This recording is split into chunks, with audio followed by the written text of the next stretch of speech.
Lau male whaaloalo, whaamolmole, se o tātou tūtulai, ia se i momoli mai le sao tātou tamā, a walo na sao ningu whai.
Whaftai alala mai lalo le ia le whapoti pitonga.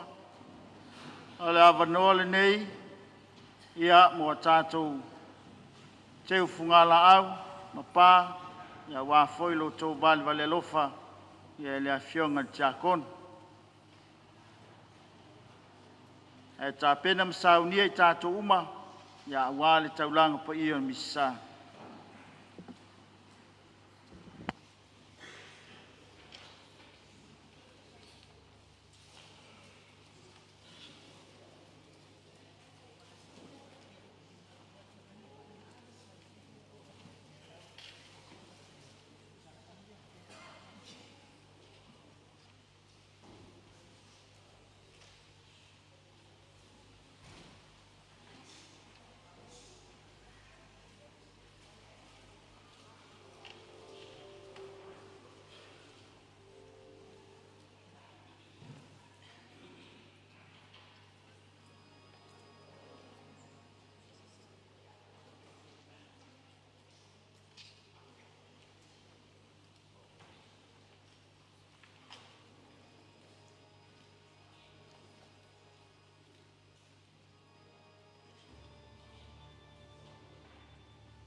Ia le avanoa nei mo le au whaingaruenga tātou mtanga ruenga.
Ja, afje meer.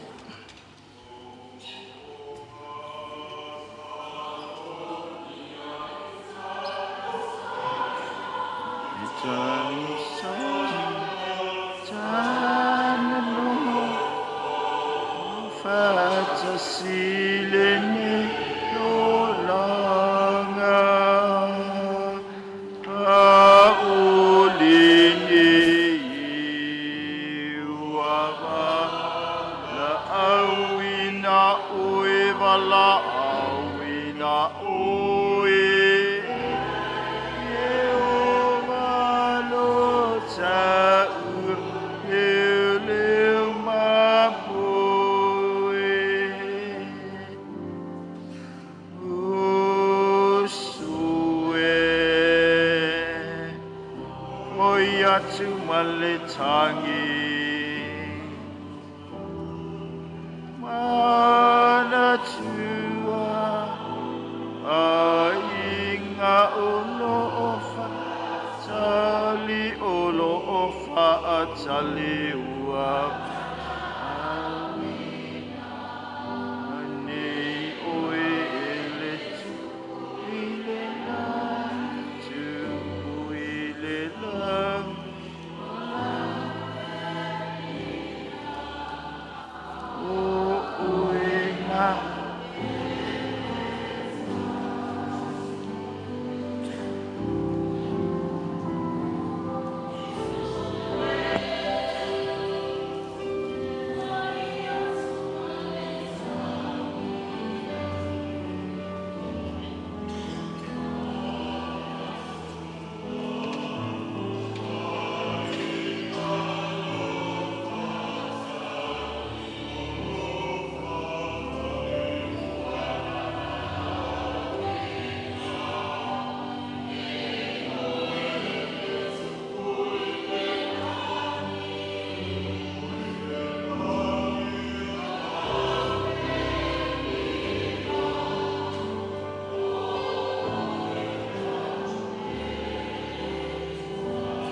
Al tangata o le tua atamai le lei usta ai ai fo i teimi e te tala ai lona lava fina ngalo i le mea na te iloa e le o tala fitau ai ia e sa ka i le au mai naka ia no si tia le ili tutuila no mo na no si tia ai mai mo boa o whanongo mai o whao e tero mo karameri o loi tufu ta foi mato ngā lua e tukuila ma ko ke usu kai e kam whai whatua aina o whakoa le no whanga la whatua aina wai ke lei o wafu laisi mai o whatua aina e peifo o kai ko whama si le fia le lei e le vi o le kele o kai e ame mai a ki ala kai ngā runga sa kai ko whama ai na mato feu ta ngai le lei ma sa pa ma le ta timo ma le kale si na te yo to ala lofa au ko le mau mai au la ki kai ngā runga na sa wale la kari ko ina amia ya mato ngā lua mi se salale fio bai na te ke i le si kai au kuku ila lai ma ko usuange kai fatua ke sau ona bele bao ka kai bunga le official ka kinga a peke ka al mulor ka mo si osi ka ko ina o peke lo le fai sa ma ho pulo ma ko sa fa ingul ma ko ki ele ai ate dai ingul ma ko ki alai fo da ko ina soli ko pera wa ya ma ma ko ya no le to fe na ali e sa fa ya ni fa la bila a mai pe ke lo fi mo ke sa fa la bila mo sa ki lo fi mo ma di te fa mo mo si na fi mo lo ine kuina ko ni ala ku ka fo mo sa wa ke au ya ki sa wa mo so le fa sa o le tangata e ele kani e te tala i lapa lo na ia fina ngalo e sa loko ni e fai le mea na te noa tusa malona mana ngalo a koe leo leo so fai e ka tinali al koe e le whapea koe moko koe mai a pekiro koe foki mai e a pekiro sa wa koe anu sa vai i kukulasa nga koe na o whalongo i teimi o queen nga fai mai le tangata te basani le ila ia nga koe lua fote kelo ia kui e koe ka sanga i fia malua i oli tule anga lua ia te kelo na ua lua tu e fai e whapa ia no fol to ina leo sa pe kelo ke la ko whapa ia mo fole au ko inga walis wale usaya o ke lua o wale bao ko inga ole au foi o whapea koe e ise au sol ko lua a fei kai a li kai a e anu aku au ke ngofo i lalo lai o ke ako ai ku mai pe ke lo ku le poku fai koa fa ke ngai mani lima e ke to mai o ke ama mai ia langa o ke ni foi mai fai foi si o ke le ka fiofi i le o ke mai ia pule e le sa ma le da fa ai ku mai pe ke lo ko le poku o fa pe ko i mai lima al fa ko ale o poku fa fa le dual ko ku mai pe ke lo ko fa pe ngai mani lima mo lo le ia le wima kalo pe ke lo au ke ama mai ia ku pe fa a uma lo fa la fai kapolo ma ia fa mo le mo a lu lo mo le kali mai lo le sko i no fole ula ngasa ia o le ai ia o fai lo le ia o Petelo o le ina ua ngasi a ngase lo le tangata e se le mani o le vino le sofuanga e ngase loa tutongo e loa mea le lei ai i le baai le al tangata wa o isi mea laele o tutongo ai lunga ia male ala ngai ka ko fia fo wol me fo ile ia o o se au na ngalue na ngalue fo ngeia o mai ku fulele nga kaini ele umi e o ska o kelo a le ba ka Petelo na ma o ngai Mount Angel Seminary i Oregon, i Portland, Oregon i Amerika.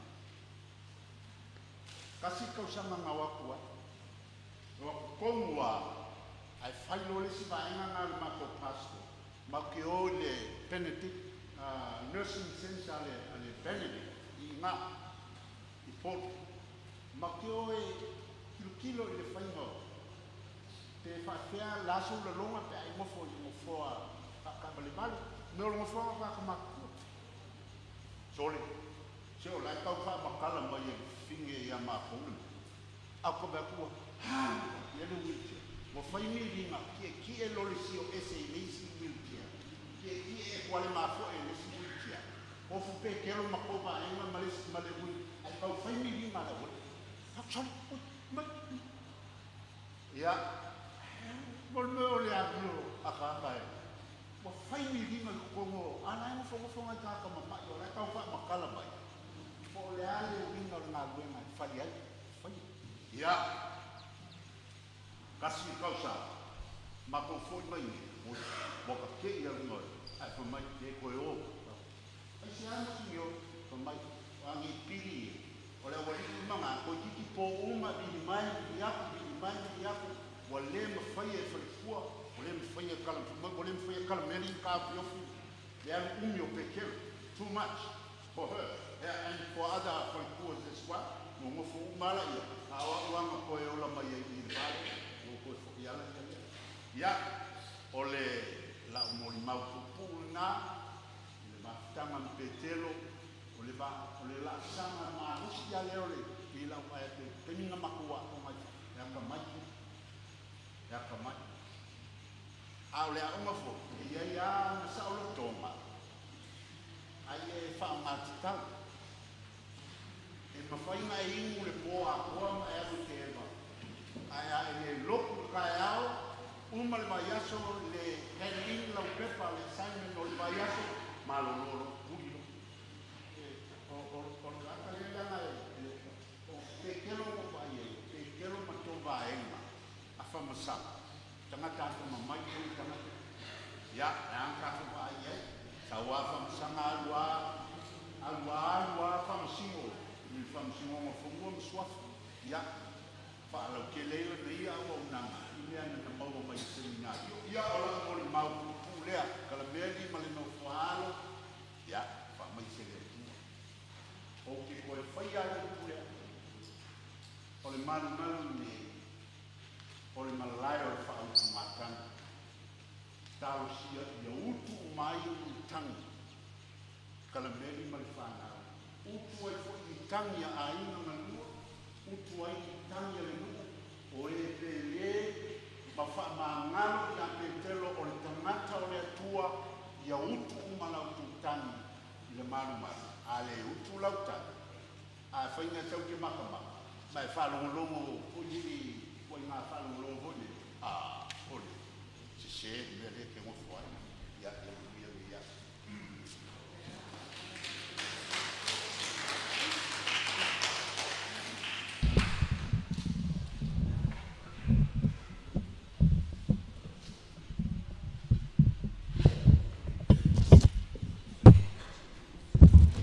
Kena menor nei mole, au whainga wena, te mole.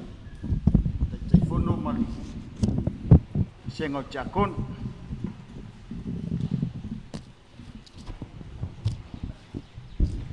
talo le a fataia I fatalele mai le maunga au le sio falilo Jesus sakalamita le Eukaristia ia le mamalu o fatisi mai o te manatu foi o le ata oto sa ma whaingata o le tāpuai pa io ainga na lua e ale a minga le tua po le tuua le malo le fionga le tia kono o le anulu atu fatini o tausana o no le tātou taimi ua wawe ma ua lata le taimi a matai le tātou taulanga pa ia le misa a o le a whaisa mātou tala pupu ia o na whape nā leo na mori mai se mea alofa whaatau waa le senga o ti a kono le pureanga. Ia mo le tuua le malo le fionga le ti a kono ia Petelo Savea. Na tu lele ua mapu ele lau mea le vasa. Wa o lea fo ua le lepa sao tau taiari. Wa malu manu fo le fo ngatia ma ua maua lunga fo le tia sa. Ia le tali tonunga ma le wha moe moe. O pa ia ma malu o sa ma whaingatai le avea. O le ale o iai sa mātou tala. Ai tau waina mātou whape atu. Au mai pa ia o le atua. Tātou a inga whesira whai ai le nei tai au. I lona anga le lei ma lona alofa. Lea ua uma o na tala wha wa atiu. E le fionga le ki a kono i a ato nio tui pea. Ia le soi fuanga lue o le fionga le ti a kono i a Petelo. Aua o le paanga tutusa lea ma le paanga tala whengai lea. A le fionga le ti a kono i a Petelo. I le lātou tausanga a onga ma le mafutanga i le ngā luenga. Misalo po le walu tolu sa ngā lulue na amata ai o na ngā lulue Petelo ma kalameli i le ngā luenga le atua o fisoa soani. E ma eu fo i le ngā lulue a ia au auna. Tere fo i nuu mai ka le sia sa ngā lulue ai. Whampe nā o na iai pēr o la whinga ngalo ma lo la wha maoni ma le au nanga le lei i le ka le sia. E ala i au lotu ma mata ngā luenga. O le lua o se fulu ma le fitu na wha uaia Petelo ma kalameri e a vea mati a kono whaawina le pureanga o Samoa pia. Ma fuai o na mātou nuti mea whatas i le wasenga o ti a kono le pureanga. Peitai te leo taimi e malanga ai la ua i whapo i o no tua noa ma tua ngia. E mai se fo i o nai whanau o lo o e ma pāpā au i atu nu e ma mau. Le ala lea e tele ai tau sanga mātou te vala ai. Ma le mau ai se mafutanga ma le fionga le ti a kono ma le whaletua. Ia o se ti a kono ngā lue pe o na mori mau le fionga le ti a kono i a Antonio o se ti a kono foi e mae ma songa so ngai le ngā lue ngā le atua o lo whape nao na ngā lue ma tautua ma au nai. Tau aina i anga le le atua. Wha mai se mwha mawhanwhana le whaletua i a kalameli. Ia whape nao na maua se no fuanga o fionga le ti a kono i le malo le atua e whamawau. Tā whi mala le whai ngā malanga le ti a kono le whaletua ma le no fualo. Tā whi mala le whai ngā malanga le ti a kono le paia o le mta ngā luenga ma le kālesia. Ia e maise foi fionga ia patele ma le mta ngā luenga. Le ngata i lea tā whi mala le wasenga o ti a kono ma whaletua a le tātou pureanga. Mapu atu o ia i awanga le leo lo tātou atua. Maua sona no fuanga i le malo e whaamawau. Whaletua, ia au mai le tātou whai ngā mea lofa. Mori mai le pā ma le laura au.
Nau o mautu atu le laula au ma le la ei ia e whape fo'i o le tonga lea. Ia o le tonga ngā au awha, i tō whāma mao, ma le no whanga, sa ngā te sia i sūtama me mea, si o aere ta mao le tātou pureanga. Ia leo o te tā la au ale whai ngā malanga po le tua o le malo, le fionga ti a kono ia Petelo, ia whatasi ai ma le mea lofa ua tau auina. Ia, anga le leile tua le ne yaso ma wha moi moinga ma lawa singa, tātou alo atu tau langa pa ia o le misa, ma le anganga wha alo alo tele, whaatai.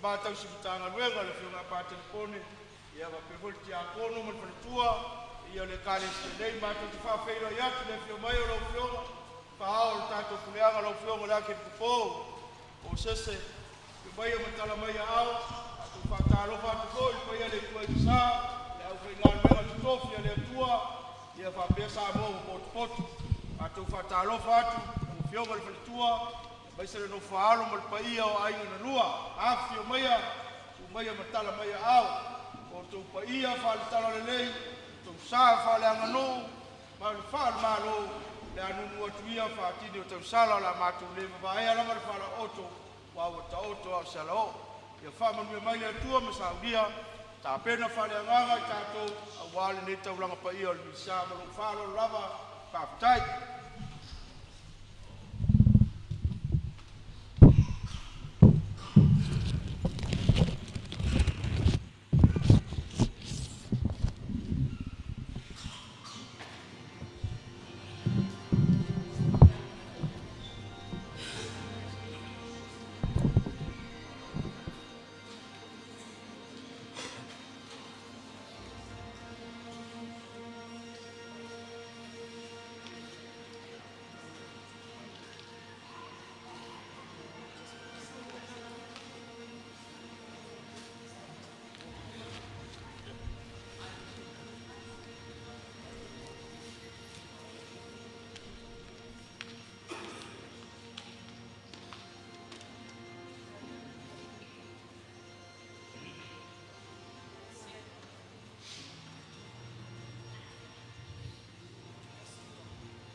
Mua iai nā mua.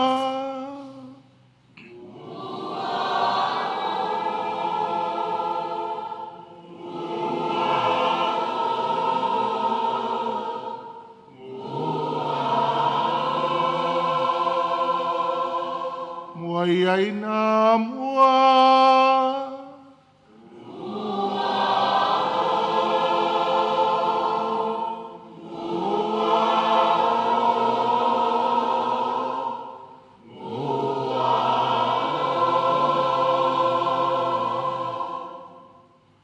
Le swafol tama, ma le alo, ma le anganga pa ia. Ia whatasi le li mautou.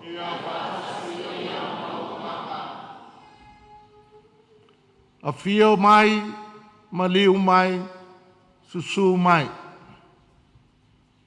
Le nei aso fia fia, e avele tātou whaftai le atua, lana me alofa, le tamalea, le uso lea, le tuangane lea, le afionga, le ti akono, Petelo.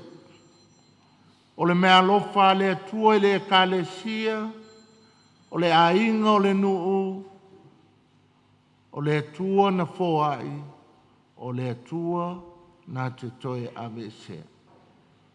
Iau maila ia lewa umana whawheloa i tātou, e le afionga le taitefono, le pa ia ma le mamalu wa sao nei. Ia le anganga fia fia, whaftai le taupati mai, whaftai le vasenga o ti a kono, la wafionga le taitefono, o uso o Petelo. Me se foi le vasenga o faletua, o uso i le faletua ia kalameni. Whaftai la wafionga pa telepone, ta mapule o le matanga aluenga, le tāpena masauni i a tūpu le nei aso, tātou te whai ele nei taulanga pa ia, valvalusia o le la au, le tō whā a le atua ia maua se nofoanga le lei, maua se potu le lei, malolo ailo tātou uso o le tauto ngane, po le tamā, po le awhionga le ti akono. Tai foi le paia o le kalesia, la awhionga le ti akono, ma le mamalu o le kalesia, i le vi nei, mai se le tātou matanga luenga, ia. Tuol malo le whionga le ti akono, la mia lea, le la whanga o ainga e tolu malu atua. Al tuol malo le whionga le ti akono, whaamanawa e le tua, ngā luenga te tala o futau, ai whai mai le tua sau. Mapu mai, i le langi o lou oli sanga tūmau. Whātalofa fo ia whionga i tamai tai sā, aunga whaapae le langi, le awhio mai le nei tai au fou, mei se le au whainga luenga le tua e sose, whata whai taulanga e no manu, a wase ai o Samoa, welcome. Whio mai fo ilau au whionga pātele, Iose, ia ele lupe whaalele lawa ele mawhanua nei, lo vase lua, whio ngai ti akono. Ia o mai tātou patia, tā tau whanoi le tua, e ala le upu ma le ukalestia, tātou te whai ele, tātou taulanga whaftai, pa ngāle e mua lava, na tātou to ele ma whātou ese, pa iatu lo tātou matai le langi, whamangalo le tātou tamā, le whionga ti akono, whamangalo i tātou, a vea uma, masuli o nei taulanga pa ia.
matalasi o lo tātou whātuatua ke lisiano. Po le alo tātou le aua lo tātou whaamāngalonga.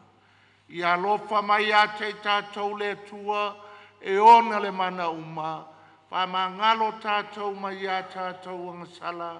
Ma tai tātou i le ola e whaababau.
O le vinga le tua I mea au pito alo ngā.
tātou te talo.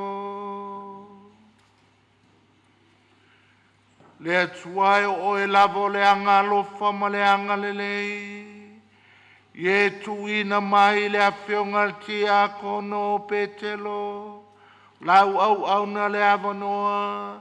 E au na atuai lau e kalesi e le tofinga. Ye au mai nei la le fia. O le tau i o le ola atali. O le ola e whavavau. O la mātou o le ngalea. O no ke li solo mātou ali.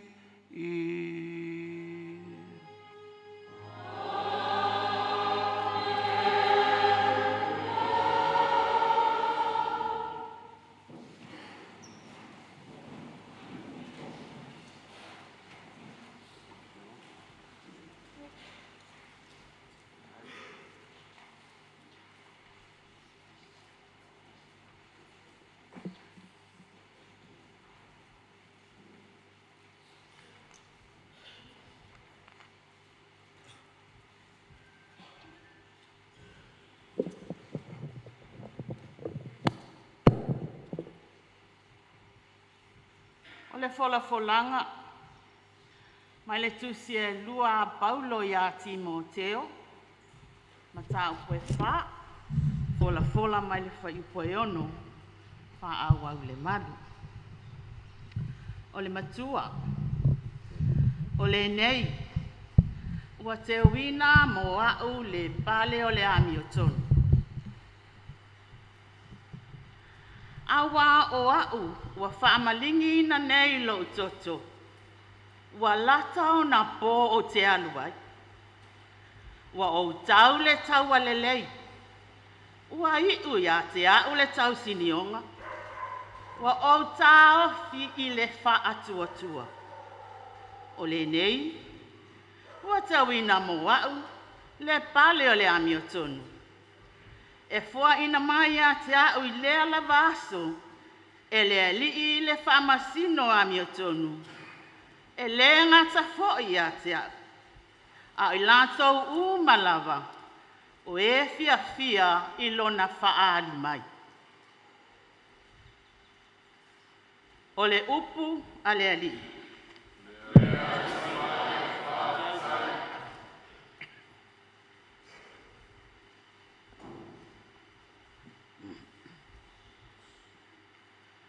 O le ali i o lo ule o leo mamoe o ia. E le ai se mea o te mativai.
ia te au, e leo ti lava e o i le whāwāwau.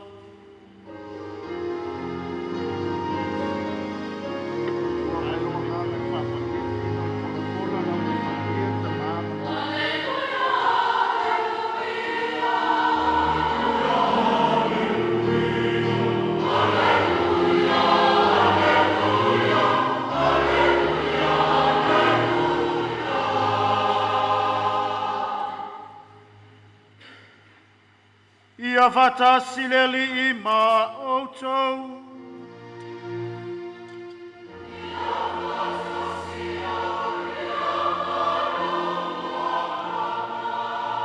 O le wholawhalangon tala lelei, mai le wanglia pa ia mātai o.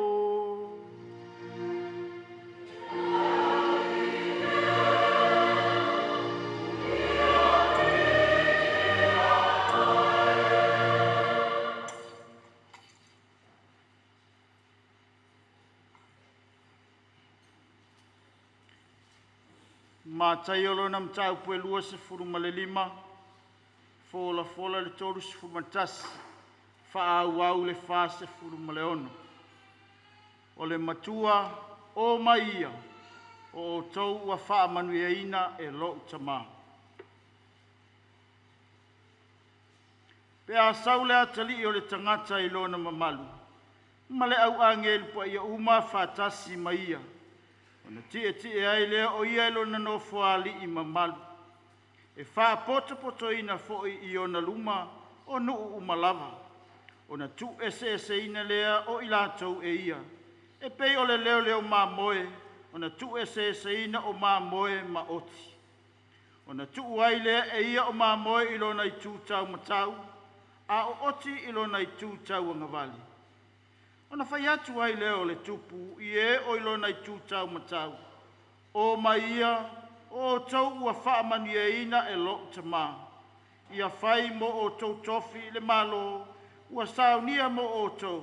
Talu o na whaawai ina le lalolangi. Awa na o fia ai, o na o tau avane ai lea ni mea o te ai. Na o fia inu, o na o tau avane ai lea ni vai o te inu ai. Sa whai au matangata ese, o na o tau talia lea o au.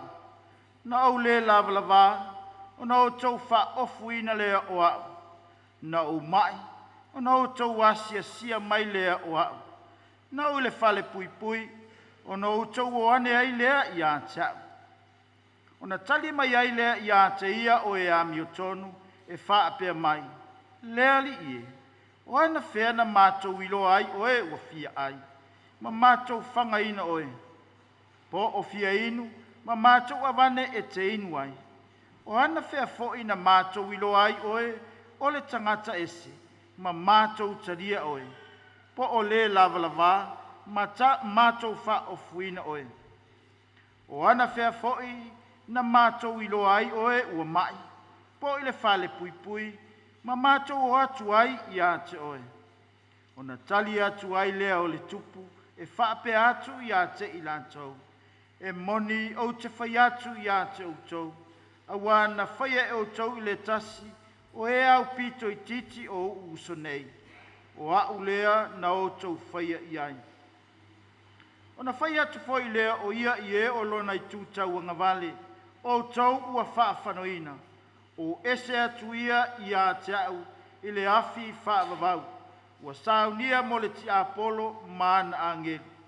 Awana o fia ai tau te lei avane ni mea o te ai. Na o fia inu, ai tau te lei avane ni vai o te inu ai. Sa whai au matangata ese, ai le italia au e o tau. Na o le lava, ai tau te lei wha o fuina au. Na o mai, na au le fale pui foi, ai tau te le iasia si au.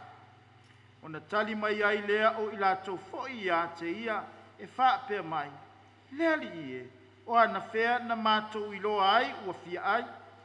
Pe fia inu, po se tangata ese, pe le lava, pe mai, po le fale pui, ma mātou le I au na atu ia te oe. O na tali atu ai lea o ia te ila tau, e whaape atu. E moni o te whai atu i a te outou. A wana outou le whaia i le tasi, o e au pito i titi o i lātou nei. O a ulea o outou le whaia i ai. I nāo atu ia o i lātou nā i le sala e whaavavau. A o e a mia tonu e o atu i le ola e whaavavau. O le tala le leia le ali i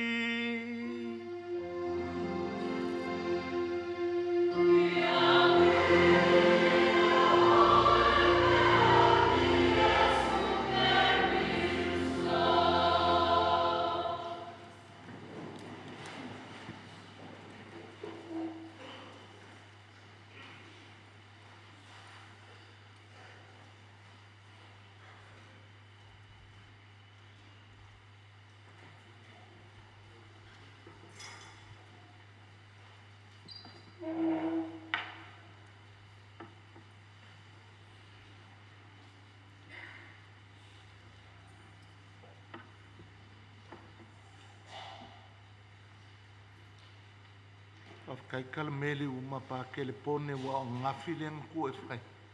Le asor ki ako. Mo ele avangoe. Mo pekelo.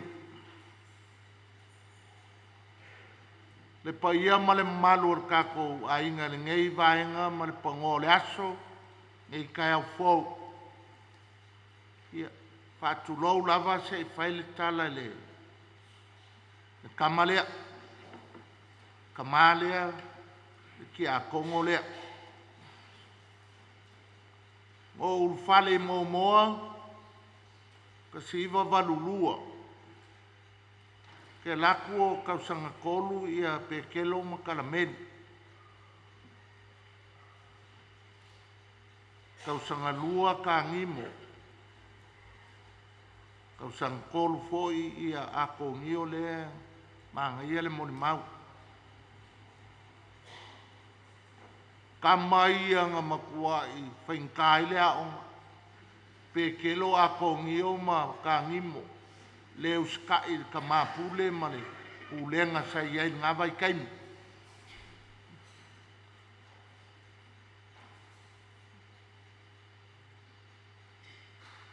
O kamaria. O mākou le mākiwa e lusu kasi mākou ka mai ki fia pākele sai e. Sfuru iwa ka mai ka isa fia ka posa. O le mākiwa i o mōmoe ngā mai kei. Ka mana ia ka isa kuai. Pira wā pe o pi. Ea, o mai. O aku e leia o le ai uia kalamedi. Boki. Pe e sulu ma kou ila lo i a o ma. I le fia ai. Ka ke wha woi i a o. Onga le lei ai e kua kulea onga i ele mea ai. E fio lolo fo ia kenge kaumawhai a mako. E so e ale mea o la kanga kai.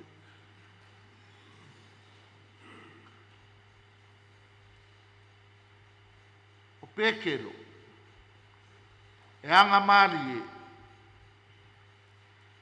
E le lei ka longa e me ser kiki ma le voli. Ai mai ka i e le voli.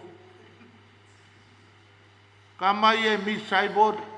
O akongio, o pekelo, o sasulu. O ke manguanga i. Pe a fai ka longa le a onga. E ke polo ka loa la pe ke lorbo.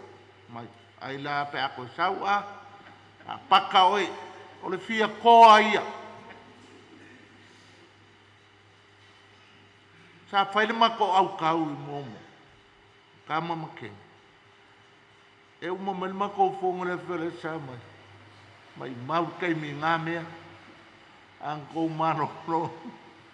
Ke lor kamale nga use o falo ngoi o le ko alu lo le au kau ke ia le au kau le fai de fongo le o le sa a ke lo la pe ke lo ma ko lo e pepelo o ko anga i makala medi e fai la lo salio pe ke lo vai lo o sa ma o fo mania e e whai e lo waso.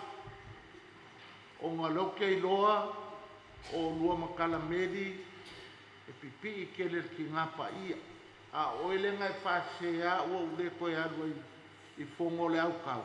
Ia maangi e pui sa moele ule la sa. O ako ngio po ima peke, masasu.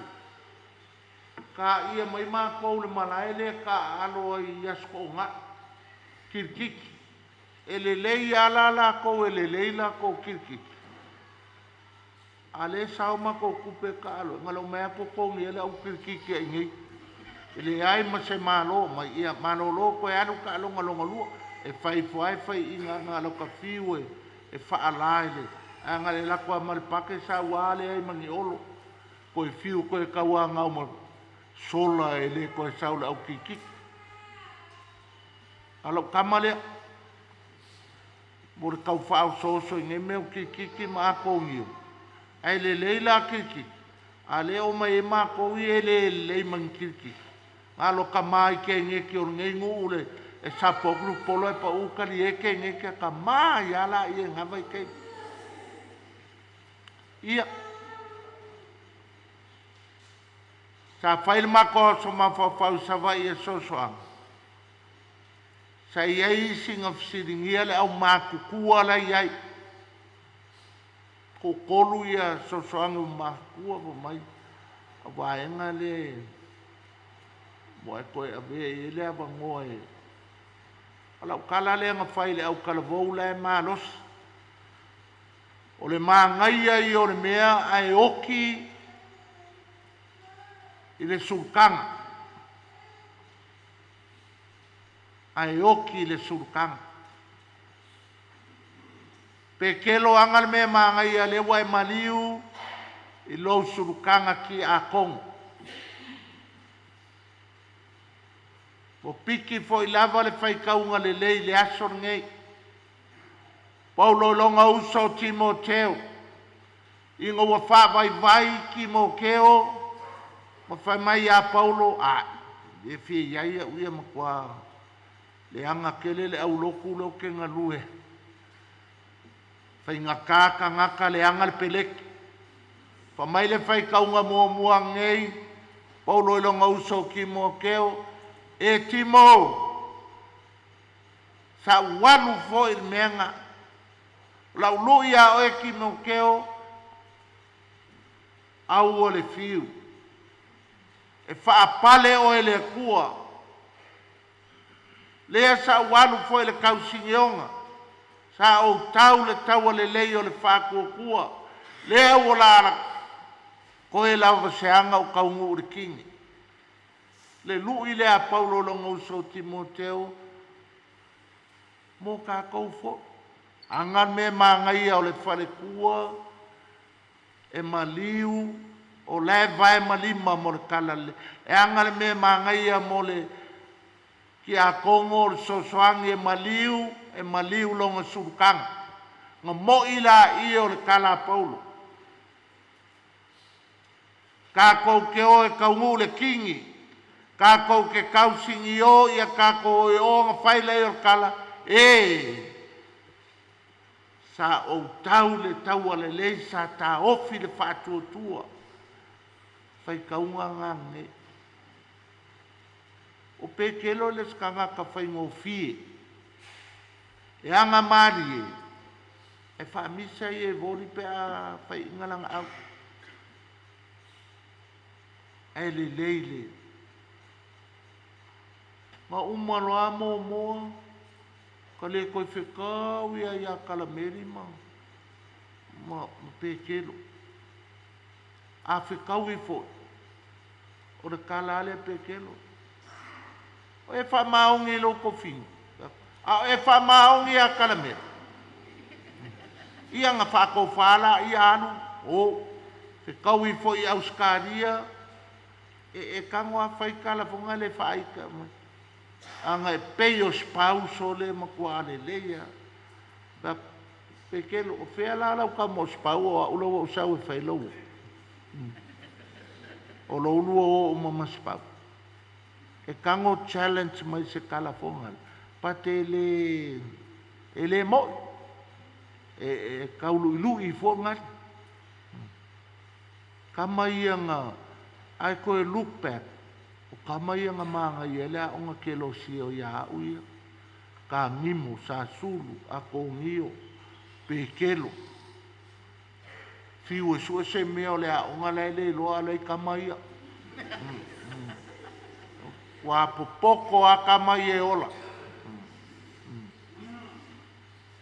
ia fa mai ale upo le evangelia le pa ia o le au fia so se mele le ia ke fai el kangaka lo uso a kangaka o le ke fai mo Yesu so se mele le ia so se mele le foi ke fai lo uso a kangaka e koe foi mai a paka oe o le evangelia la nge le fa malo Yesu le kangaka fai mele le a ka ko fisili o nga fea fai mele le mai Yesu so se mea ke fai e lo uso a kangaka malo pe kelo malo le koa le ngar ki a kongo kwa pe kelo ai a makalonga ma anga ngofu al sosoange ma ngai pe wa vavele ngase pe kelo ki a kongo o ngo kolosi fa pele me fo ngale wa fa pe ai sa ma ngai al sanga ka Yosefo a kalame o le si vai ngol kamale momo o le ai e kalamedi ale wisi e ke nge ki 5 le ngai le mori mau sista si ale mi sista makaleng wai ko sfulu iwa ke nge 5 ngai e fa kaposa ki nganga sa vale ko makalmele o I folo ke mai ai o anga marienga nge ke waka ko se alfa misa fo ia akalme e pepelo pe fa ko angelo pe ke leo se angelo e anga malie fai me malie a peia ole vori au ke vai ai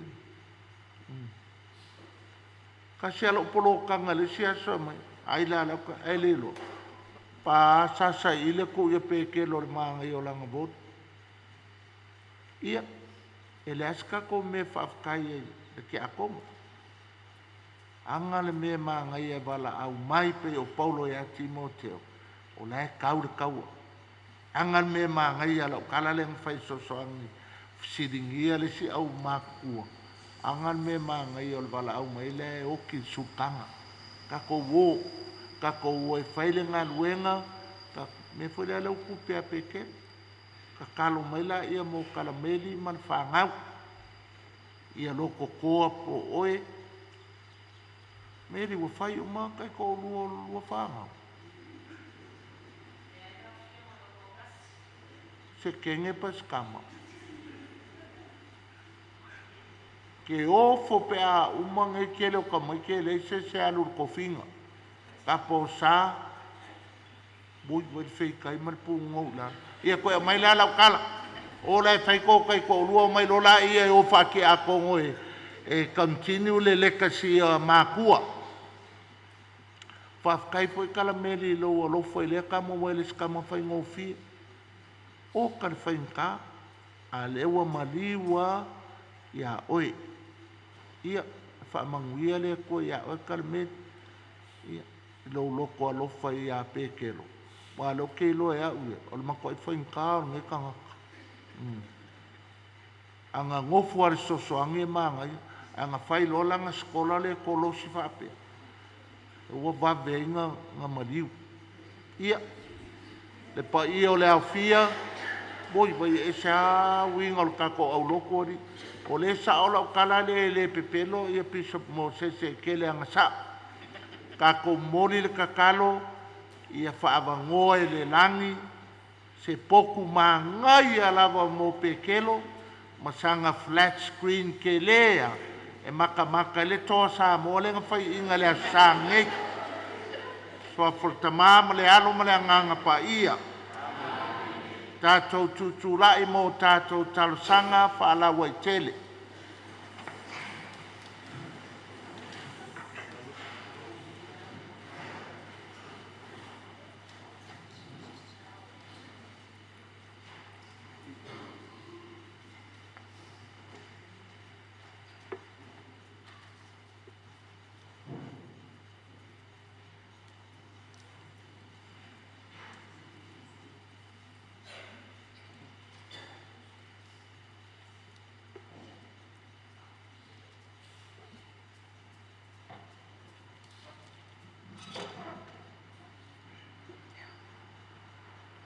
O le papatisonga, o whaapolopolo ia o le whaavavau mo lo mātou tama.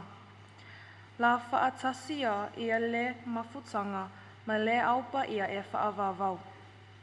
O lo o la tātou o lenga lea I lea li'i.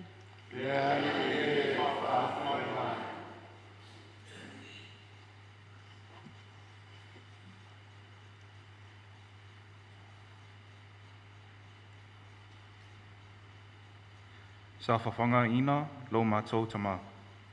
I lea areto o le ola whaavavau, o le tino lava lea o geriso. La toe whaatu ina o ia I le aso nā taanga. O la tātou lenga lea elia li'i.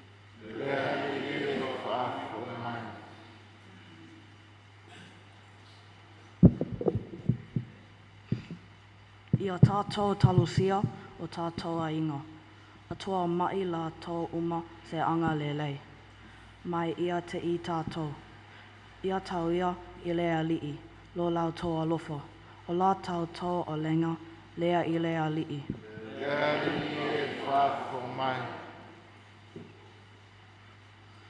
Ia tātou tarsia, la tō uma na maririu, au whamoe moe te tuai, ia tali lea I la tō lea li'i o maramala mo na whonga. La tātou o renga rea I rea li'i. Ia tātou tarsia re ne ia whianga u whatisia tāpua I te whatua tua lavo. Ia vea I tātou mafuta I tasi o malo lea tua.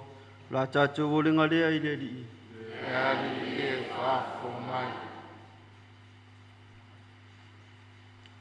Tu whatase o tātou mo moonga matalo sanga whala wai tele. Tau whai le tina pa ia.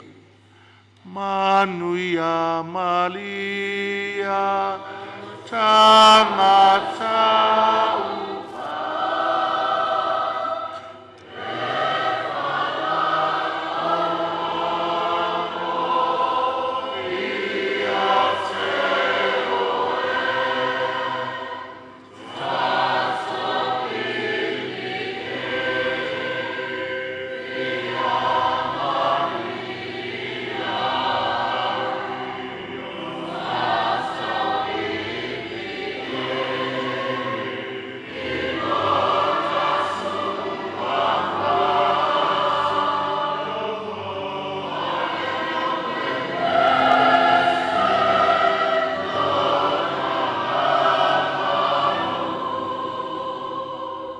tātou wolenga malava o nao keliso, lo tātou wali I.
Ai ngole tua i o tau talo nei e tali leia la tātou taulanga, e le tua le tamai ona le mana uma.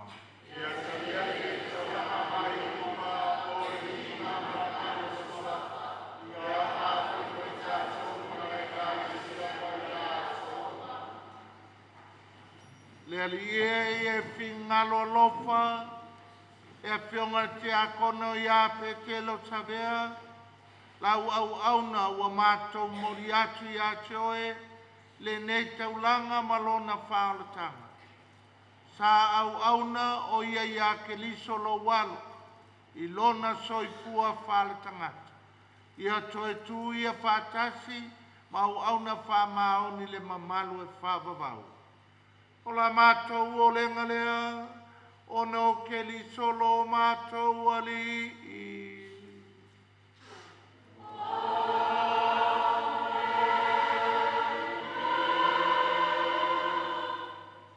Ia patasi le ali i moto.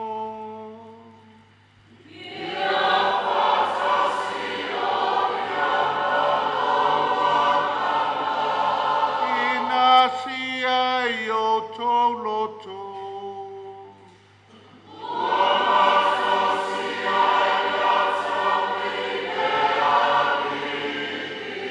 Ia tātou whaftai, le alilo tātou atua.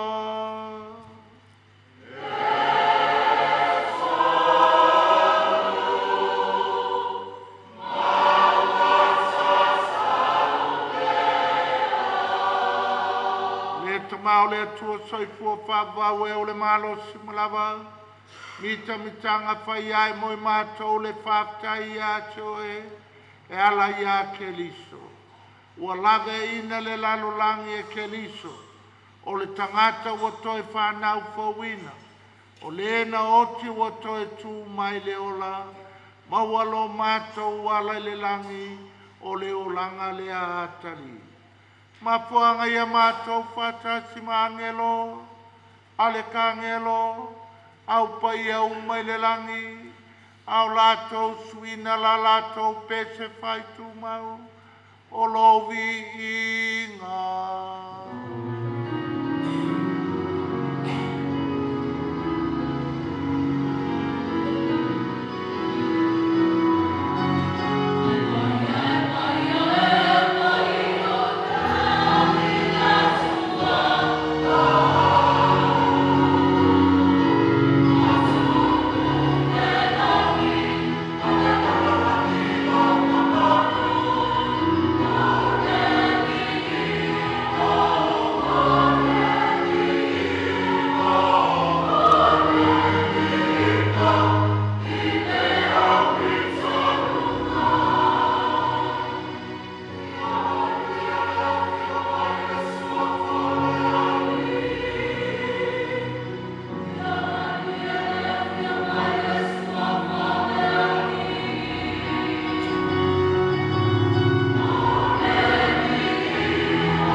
Matua pa ia lava oe o le punanga o pa ia uma.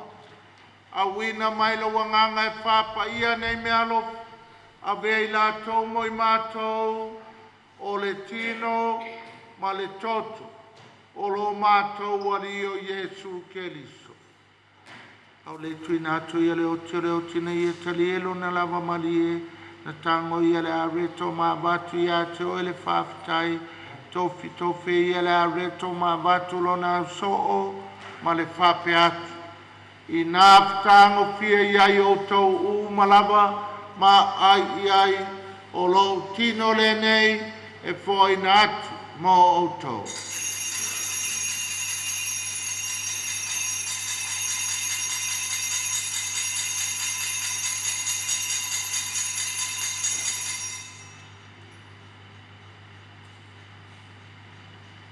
Ai atau matangan tango yele to e batu ya cho ele whaftai ma le biinga tu watu le pulo na so o ma le whape atu i nā whatango fia iai o tau u malawa ma wheinu iai o le ipo le nei alo toto le whianga inga whau ma le whawawau o le a whamalingina mo o tau matangata uma mo le whamangalo ina o angsala.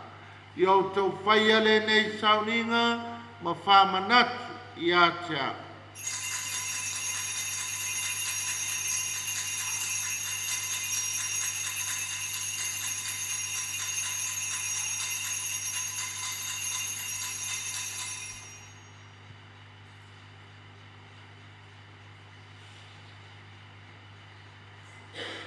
O le misteri o le fatua tua.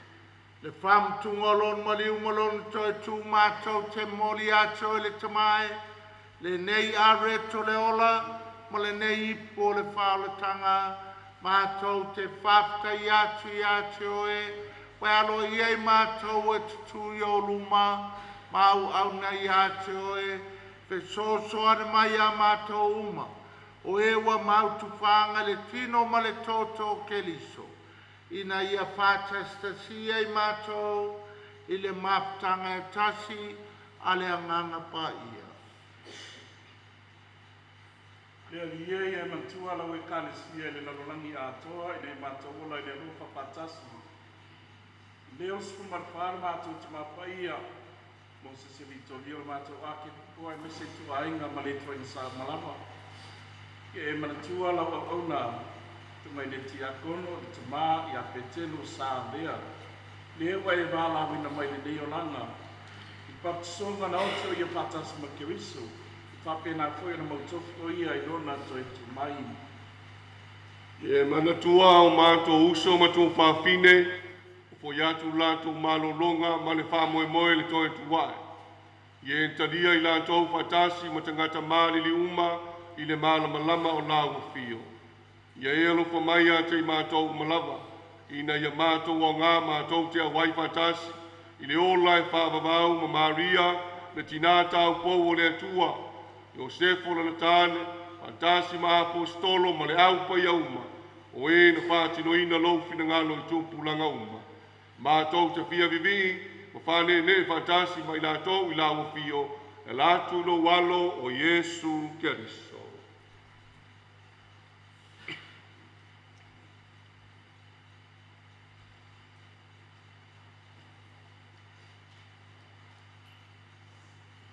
Le tamama mana e, ono ia whātasi ma ia na ia te ia, i le mafutanga ma le anganga pa ia, o le vinga ma le manu ato wai lawa fio, i le whāvavau lava.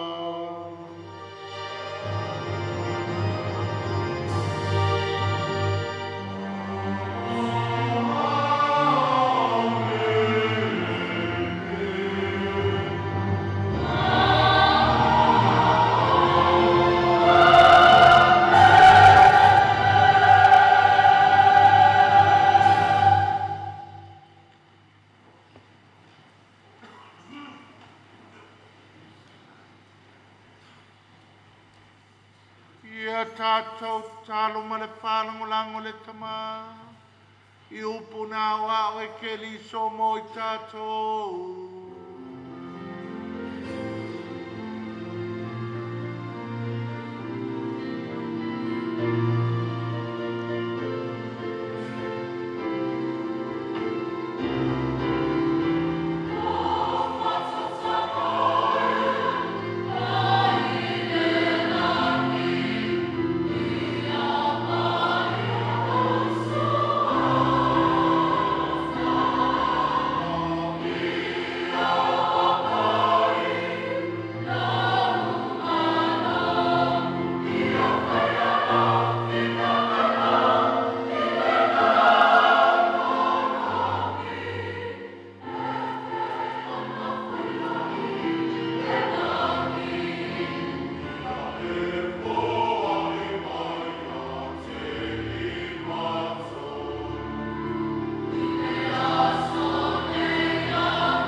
mātou le alia mai le angauma. Au mai a mātou le filemu, i o mātou waso. I lo walofa muti muti vale, pasau mātou mai le angasala. Pui pui a mātou mai atu ngarunga uma. Au mātou whātalitali atu ma le whāmoe moe fia fia. Mo le fia mai o le mātou whaola, o Yesu ke liso.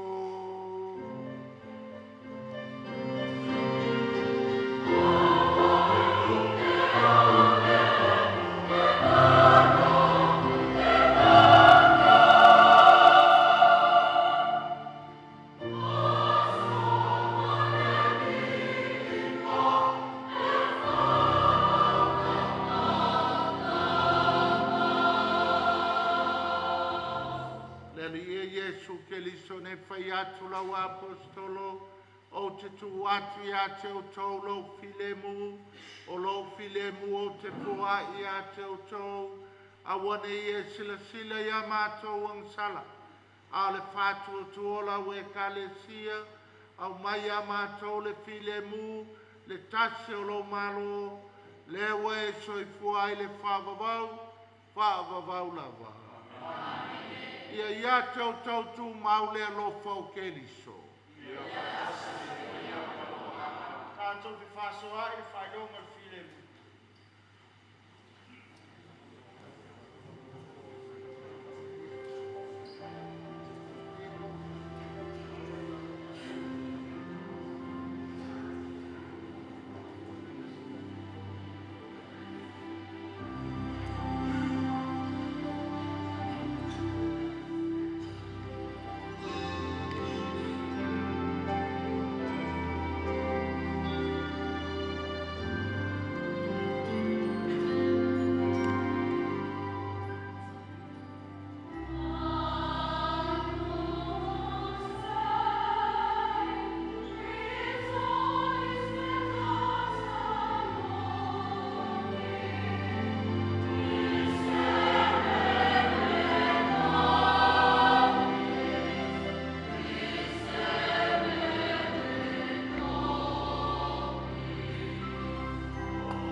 Pauta ia Yesu ke liso. Pauta elena te vese angasala le lalolangi. Amuia o e maa ua walaulia i le tali suanga le tamai mamoe.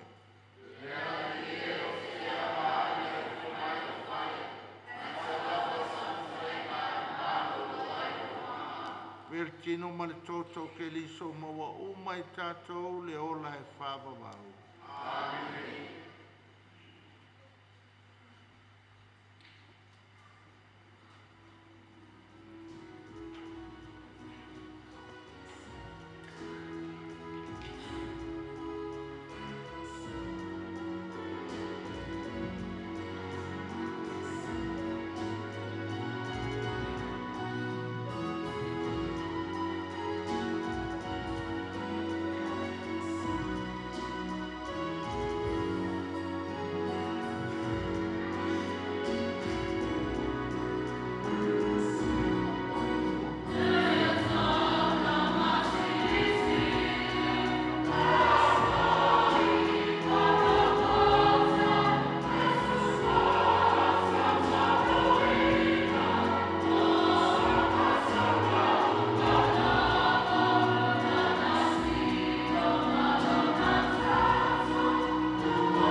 Ama se pasi mo le ali.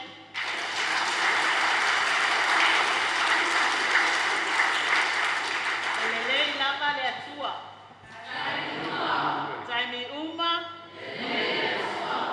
Momona o whātulou le afio Yesu le Palestia. O te whātulou fo i mau whātalofa i lau afio e te mao le puleanga. Ie whāpea fo i. Io uso a staulanga. Pātelefone, whāpea fo i a pātele Yose. Te whātalofa fo i le afio la nofo ati a kono. Kulunga ilang ni may pakiro ke puli. Te whātalofa fo i le nofo ati a kono mo tau whale tua. Taina ne fo i le au whaingaluenga to tofia le atua i to tono le vi nei. Ia ai taina ne fo i le paia ma le maave ese. Wa mawhai ona tātou moli mawina, wha mai mawina lo tau taimi. A wā le tamao le nei a inga. Ia, whamalia lawa fionga tamai puleanga. A whai aluai tū lala o mon maulanga kele a mea ki whika ua. Ia le ai. O le sa o mawhawhau po wheme a matamai ai la o moni mau. Pei tai. Le aso ana nafi. Ma le nei fo i tae au. Wa tele a mea le ua mori mawina i le tamā le ahinga. O na vaivainga, o na i tū lelei, ma alawa tūlanga uma. Wa tele lawa na ta whaalongolongo atu ana nafi, ana pō, le family service. O tau tongi solo a yasi o te toa lua i tu moli mau ana pō. Ia i le toi tele ila ia isa mātou whaamtailanga pāwa le mea la a oto mai ano se mea tā ua. O na nafi fo isa whai e moli mau le aingo o le ti ākono. A le aia masesi no whalonga to tā ua mātua o le ti ākono. O le ala o le a o tā ua atua. O le ti ākono ia Petelo Savea. O lona ti nā whaasoa mai lalo vi muli whanua. A o lona tamā o le au tuli wa lesi Savea i nei le vi Saleimoa. Ai o sa'u sina o moli mau o la au tama whai o te moli mau mai le taimi nei, taimi lata mai nei. O na whai ele o sa'u tāna moli muli a wawa. Tele a moli mau pe ano whai atu. Tele ana o manta ua. Nisi o moli mau e winga le tamā. Te whai a sa'u tāla ma sa'u moli mau. I le masina lena te enei. Te lua masina, tonu masina lena te enei. Na mato iai Australia. Wa amata ona fale mai ainga. Ai ole vai aso mua lava o au kuso. Ia wa amata loa ona vai atu langa o fale tonu tama. A mai falinga fo mai. Ma tele mai o mawaltua ina. Tele a mau mai. Ai o le mai o siri ona whainta, ma le ai se tonga fiti. O le mai le o le kānesa. Asa sfuru ma le ono o au kuso na mato wheloa i e ma fo mai, whaapea mai le tala fo mai. Wa le au ngā se tonga fiti mo ia. Ai sa te talo o ia, i fō mai, o ia fia sau ilo na ainga i Samoa nei. Ia, whai atu leo nei fō mai, whai ngā tāle tūlanga wa e o ia. Na o whai atu fo leo tu ina. O lale mea le inga e alu i Samoa ilo ainga le no fua o lau tautungai, ma le ta whanau. A e fia ngofo ngei ke maliwa i ngei whikalia makoma avi o i Samoa. Ai le ma fai lava, fai mai kalameli, fai mole o te fialo i Samoa. Tau ma fai mai ai lava i nā soi lua se awala, se i ma fai ai o na au mai. Tau ma fai le whanau, wha manui aina, ma mato o ese mai ai loa i laso se fulu ma le iwa o au kuso. O le tala fo mai na fai mai a mātou. E le lei na vave na fai o tō fuafuanga. E le o tō e mamau le soifua o lo tō tamā. Pe tō e vai aso, pe tō e lua vai aso. Le ala leo le whaatoto pe lava o mea umu. Ai mātou o mai. I o le nei o mātou au lia mai. Le lua māsina ma vai aso e lua. O le nei whatoa uma le soifua o le toia ina. I le aso 5 o Novemba.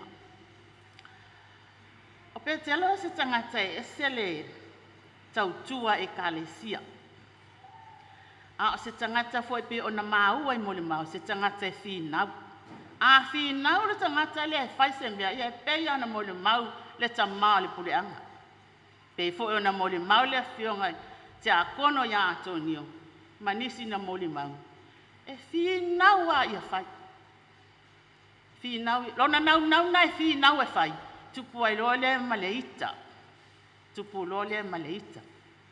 A o manga tō iai i Australia. O le ngalu e ngā whai lava tō ina ne ina ua male tō i ngā lulua sa ma ngā lulua i Parramatta ma ngā lulua i Mastenburg. Ma iloa, o le ngalu ngā matua e whai, e alu le lotu i tai au, ma ia ia so uma. E lotu ai e tai au uma le malulua i Australia, ai alu ai e lotu i tai au uma. A whai le lotu Petelo tai au, so ale lotu e alu e lasona, pe whai le lotu lasona. Matua wo le whale mai, o le me momua ngai whafsoka. O le kanga kai laka wakul ko mihi o le whale mai, pe maua fo se misa le whale mai. Ia, pe ala no whai atu, te leo moli mau leo wa taha ua. Pe wa moli mau atu le taimi pupu nei, na matua mai ai. O le aso sfulu ma le, o le aso so lua le aso tolu o Novemba. Na o vaaya ia se o tolu wa tinga ina. O loa lava i lo vaaya i malau, tilo iai. Po mātala noa, o le aon mātala noa ai. O lau tala na whaia, leo te loa le pule i alo na wala na tala na e ita i te le fo mai. A atu fo mai e whai atu, a le whai alo wha mama i e ke le ko umilo wola. Mai tala tu ina. Pa wale mena to wo mai na fo ye le tu le poto ma le ata mai atu o to so soani i tangata o lo fia mau so soani i mai o tino. A o le upo to pule le ola e le ai se to fi a won me na le tu o lana lava le tali fo mai. A o le aso lua le an mato ye i vai asoli. O ai atu a watinga ina o musu atu lo le talinga. Tinga no lo le pule le atu o fai atu. My dear, a whai wa e tinga ina, aluloa. A wane e whatali ta whanau le la tau numai. Ai aluloa wo le levava ai atu, i ti ngā ia lua te whiangai. To e pō la so lua, po le se fulu ma le tasi i le pō, na o te whai fo i e la o tala lea. Ai pe o le se fulu 5 e te ai, le tasi le vaveao le asolua. O tilo lava iai me se tasi o le whanau. I lana toi manawa. O te whawhetai ai le atua. Wa o moli mawina. Lana toi manawa muli. I le mama whtanga. E pea lana o whai atu le telo moli mau. O lo ta ua ia stoi ina ia ma. Moi. Te le whapea o te pepelo. Ai tolu a lani vai ngaenga tā ua lava o te fia moli mawina a tonu e au ngā fui. Mo nisi o tupulanga ma nisi o ionu ngā li. E tolu ana vaenga tā ua o te fia tā ua mo moli mawina. O nei moni a au tau. O le tau ina leo ni tā whale tau nunga nama. Ai whale tonua, to le tonua, te whatasi ma ainga whale papena. A whaina si o ainga, a whaina foilo na ainga. Ai tasi lava le mea na mafua, tolua mea na mafua ai, o na o ta ofi, ma o manatu ia whaia pea le nei mea ua o whaia le whaamangalo. Mua, o pea telo, o le kalesia me tisi, o se tangata tū malosi o se ainga foi e malosi i le kalesia me tisi. A i laso lua sun ma le lima o te sema le afe iwa se lau fitu sun ma le balu. Na whaapa ia i nai maa ua le fionga ia pate le lui i le au waa i le sakala meta le whaipoiponga. La leo wingo la utala. O le wingo la utala ua maua sa ua nganga e li liu mai tutonu o le kalesia.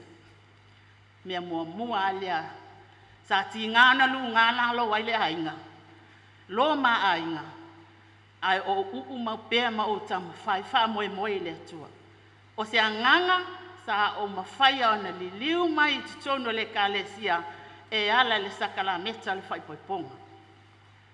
Lua, o la o folanga na o whaia ia te ia i le taimi o na mawhapaianga. O te tausi whamaoni ia te oi a sa o fola i luma o le atua. Le lei le anga mativa maua ma lolo ina po le maa. Lona lua ni na. O le lona tolu, o le moni o lo walofa i lau whanagu. Aua nei tupu wae ma whiola ae e le ai se tama e le o mafuta le aina. O nai vaenga i e tolu peo na o whai atu. Te a watu na ni vaenga tā ua. E ma whai fōi o na whesoswa ni ai ma lui tau inai. Awa le tele na le lewa tupu nei vai tei o male pelepe ai ainga. O lo tātou le ma fau lo loto i a tātou folanga ma tau tonga sa tātou whaia. O le whaife aulea o pātele lui matai. Lui te vanga. O ia nasa tāpena ina lo maa inga le sakala meta le whaipoiponga. O se tangata e mau oa i upu e whawhanga ai le tangata le tamama le teni o le asa aungi e whapaia. Ia o i nasa mawhai ai. O na mau ala o loto. Ma o maua pēr le loto whamanga lo nisi. O ia taimi sa whaifuta le tau le lava ia ai te talo pia whaatasi ma whautuanga a hainga. O nai vaenga tā ua ia. A wale tele au tātou whamai. Ma kwawhia whai kōrua ai ale sisi kōrua e maua. Ai lo lawa tangata o lao le nā moli mau. Ma lao le nā whasua. Lea ua maua a ai. No o maua le loto whamangalo. Ma ua o manu malo ai la mawhai poiponga. Ua o te wina lava ia. Ma ova ai. I lana toe manawa i le lalolangi nei. O sina tala le mawhanau, wan mawhanau e to se fulu. Ia amātua te nofo umalawa i whafo. O whanau anai mawhanau e se fulu ma leono.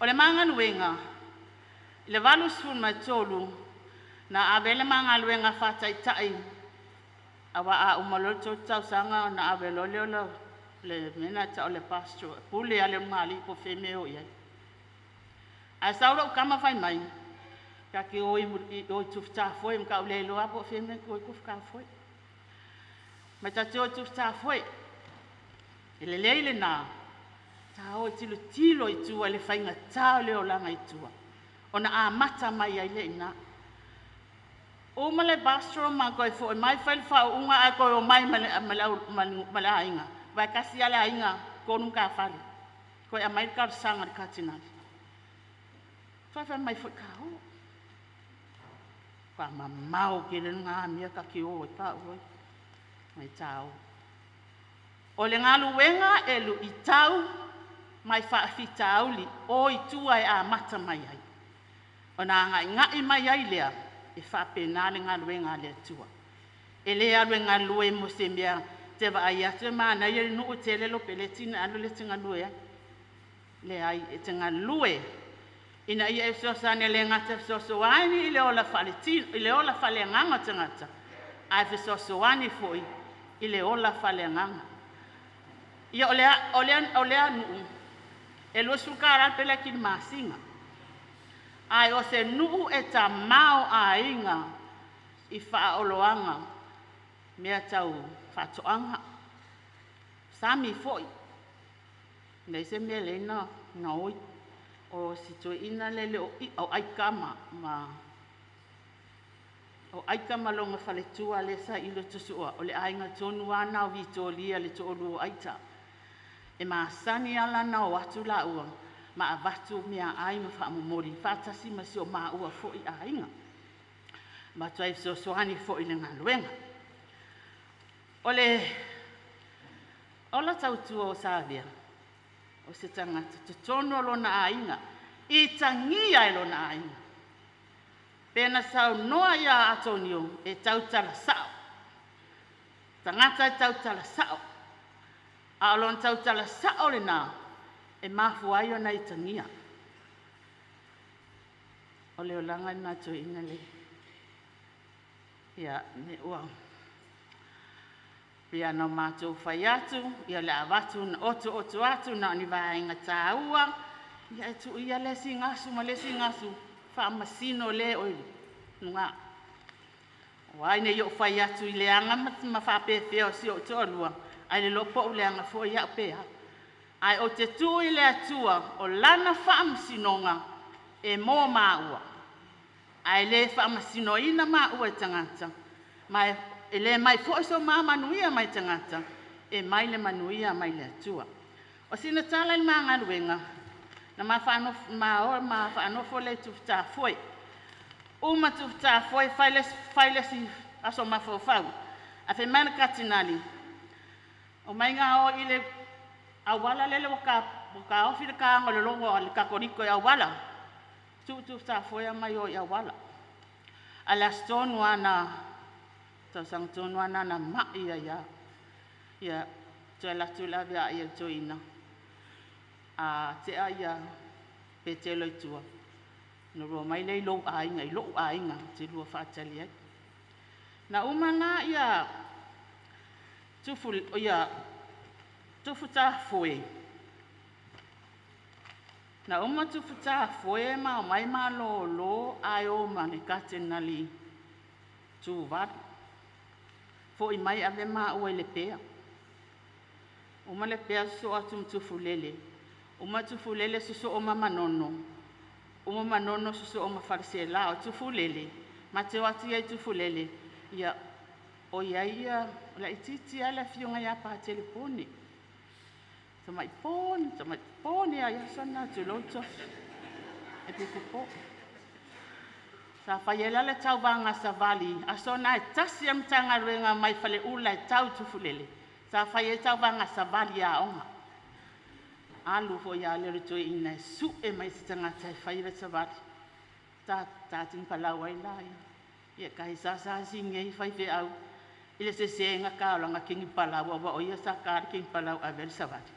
Ia a sa siri au awana mato sa vali.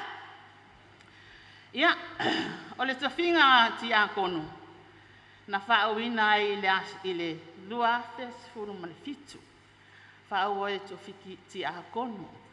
Ia ona watu ai fo I le male, le I umale le fo I mafule aso mafau. Ai saule fe awal, a ki e pikopo, ma watu fe me kalameli.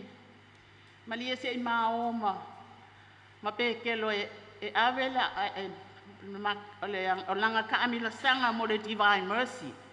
Ka amilo ai New Zealand ma Australia. Ia ngā oi fo ia le ai ku oia o ngai.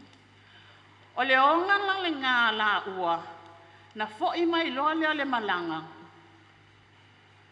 O ai Australia, o le aso ntu ai o mai New Zealand, e o mai fatasi New Zealand, lele mai le toi ina inei wa ngase. Ai tofi Petelo no foi alo va ai le suenga tupe malolo le leila fai I New Zealand. Ai ole mena tupu o mai New Zealand lele mai la na fionga le va alele ai lele sto ina le ambulance I or fa de mai.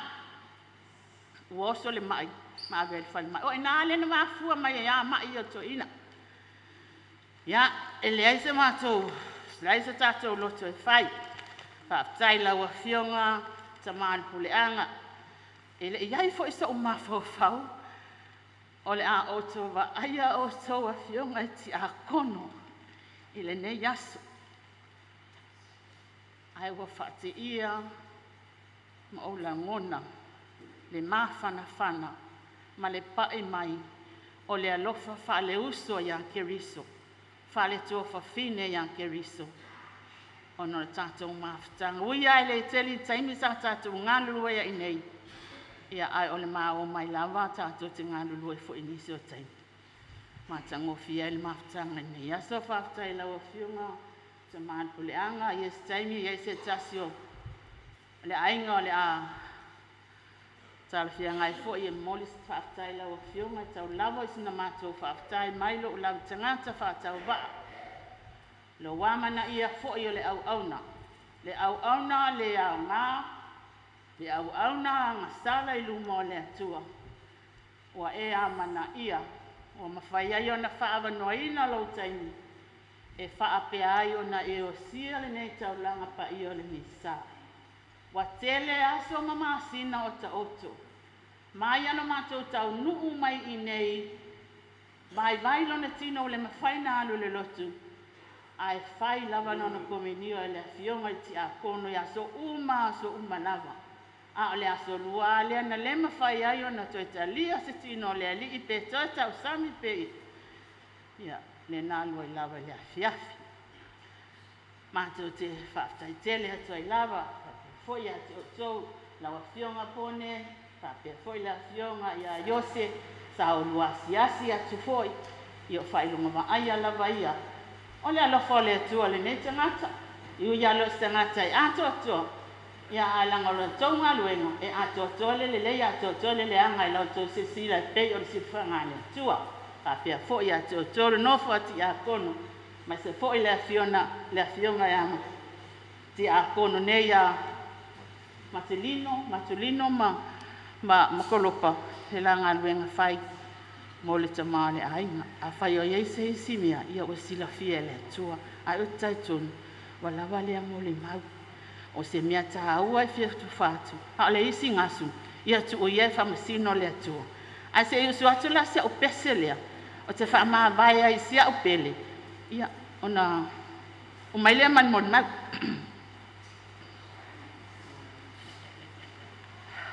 Aloa e whamamole alau kala. Au pen whankaka mila ka pesi. Isawia oe o la upele. Fa'afea oe. Oi lo fatu.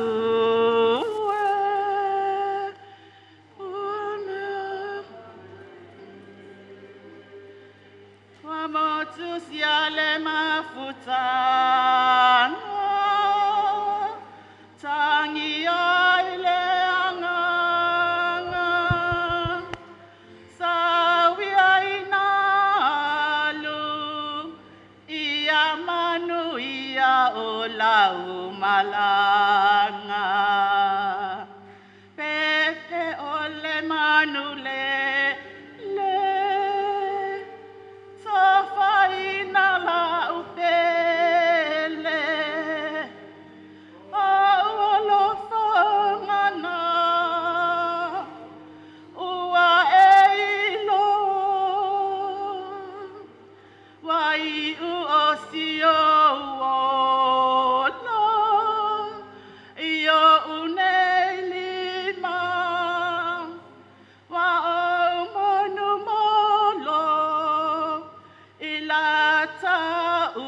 Tautonga. So Fatima manuia lo malanga fata.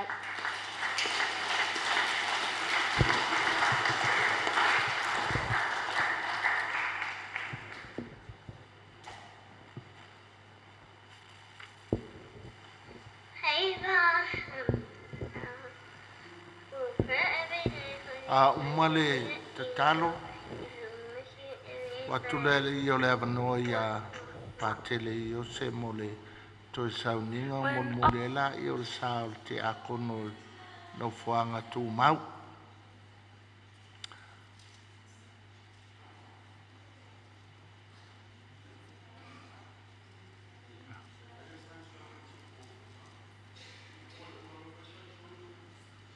Okay.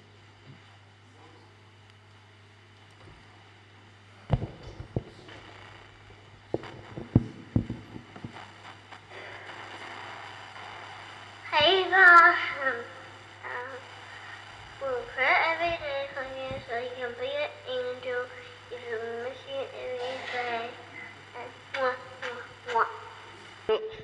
Yeah, say hi, my heart. Yeah, say hello, my love. Yeah, hello, hello.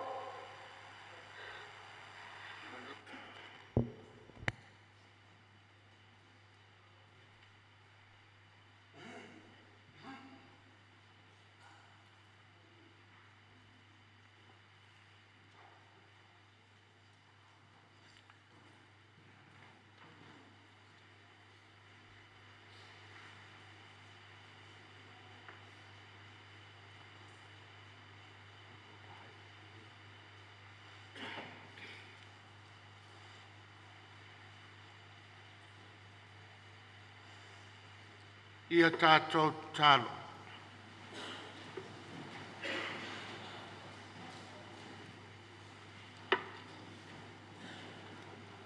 Le ali ia e whātumu ina I mātou I me alo whapaia. E whāwhonga mai mātou talasanga. Mo le whionga le te akono I a Petelo Savea.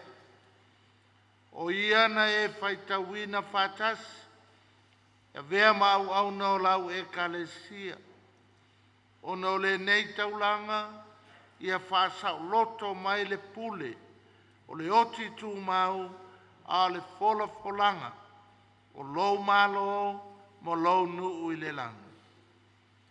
O le mātou o le ngalea. O ne o keli solo mātou ali.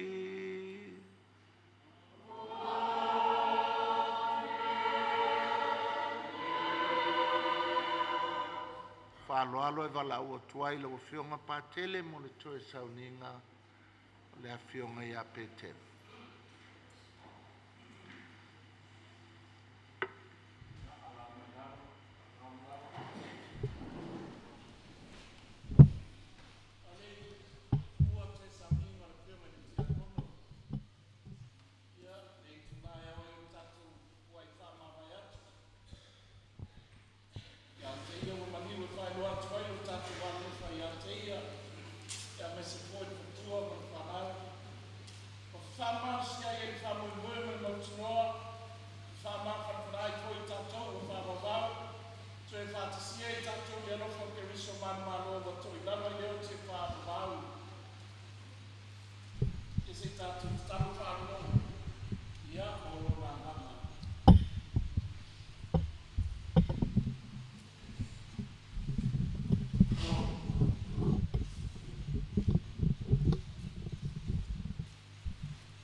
Le alia ia manatua, o peo le fuefu ma le fuefu matou, peo mutio mātou aso e peo no le bao.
whātasi le rima auto.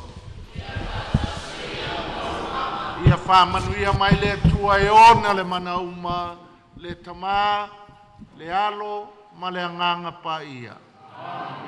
Mai iu le taulanga, awa ki o tau le file mua ke visi. Lea tuai whātai.